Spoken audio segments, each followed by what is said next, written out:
Inspired, mysterious, and now harmonious. These Waterman videos are starting to sound like a self-help book.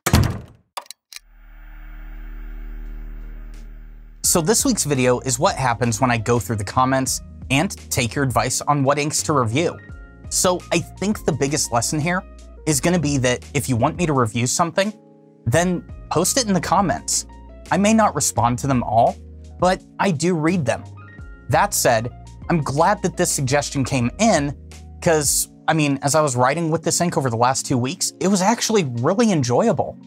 And if I wasn't already overly saturated in spare ink, I would have no problem using this ink regularly.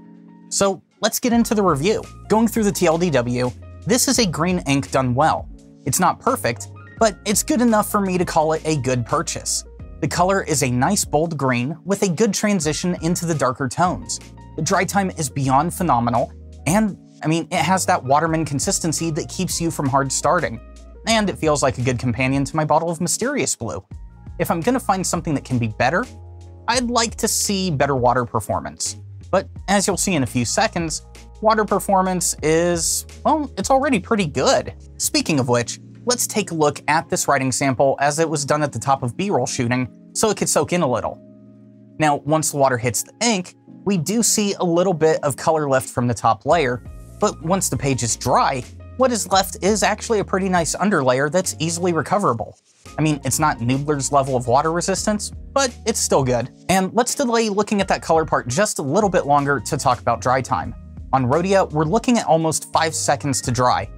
That's amazing, like flat out. What is better though, is that we get the exact same performance on Tomoe.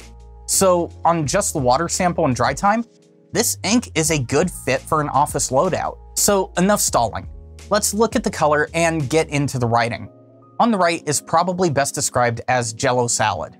At first glance, I was slightly put off by it, but as soon as I made the connection, it kind of grew on me. It's actually a really nice pastel type green that makes a good start on the dynamics.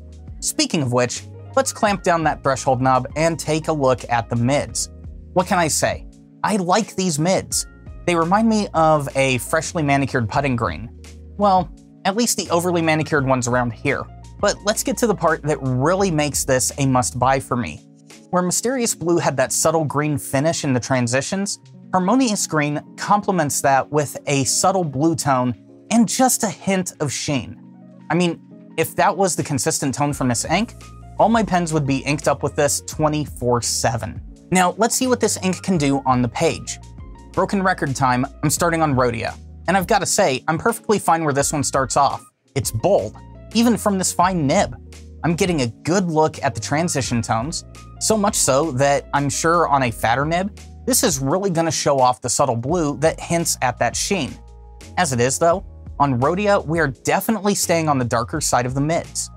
Faster writers are going to have a good chance of seeing those lighter shades, but they are going to be more of an accent with this ink. So on Rhodia, we are getting a bit more of clamped down dynamics, but it's clamped down in what I would consider to be a pleasing way. I would say that this is a bold look a little bit more than what we're getting ready to see. Now let's switch on over to Tomoe. Right off the bat, you can see that it's going to be a combination that gives us a larger dynamic range, but with a caveat. At my tempo, I'm getting a good look at Jell-O salad, and at times, it does kick over into the darker mids and transition tones. But tempo is going to be the main driver here on how much dynamics you get. As soon as you pick up the pace, you do lose out on a chance to see those darker tones, and of course there's a caveat within a caveat. Print writing is going to yield darker results than formal script will. Definitely something to keep in mind. But overall, if you're concerned about your writing never drying on Tomoe, this is one ink where you can alleviate those concerns. Now, I know I sound a little bit more conflicted here on Tomoe than I normally do, but this is one of those times where you, as the writer, are going to have more impact on the final color of this ink. When compared with some of the other colors that we've looked at. And that's something that you're gonna have to keep in mind. But that's it for Harmonious Green. If you like the video, hit that thumbs up and subscribe to the channel if you haven't already. Also, while you're down there, consider becoming a patron. Contributing just $1 a month goes further than ad revenue in providing things to review on this channel. Well, that and dog treats. So till next time, don't drink the ink.